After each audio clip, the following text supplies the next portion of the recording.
Kemeriahan lomba 17 Agustus terlihat di halaman rumah jabatan Komandan Satuan Brimob Polda Sulsel, Kombes Pol Adeni Muham, Teng Pabali, di Jalan Sultan Alauddin, Kota Makassar. Ratusan anggota Brimob beserta ibu-ibu Bayangkari hadir memeriahkan lomba dalam rangka memperingati Hari Ulang Tahun ke-74 Republik Indonesia. Keseruan terlihat saat anggota Brimob berlomba menangkap bebek dengan mata tertutup.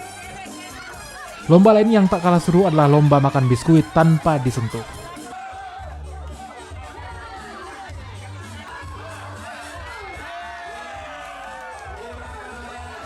Memperingati hari ulang tahun kemerdekaan Republik Indonesia yang ke-74, tentunya kami bersama-sama dengan seluruh jalan utama, Bayangkari, dan Komandan Batalion untuk memeriahkan besok. Tentunya ini terkandung maksud menjalin hubungan silaturahim erat, merupakan bersamaan antara kita semua.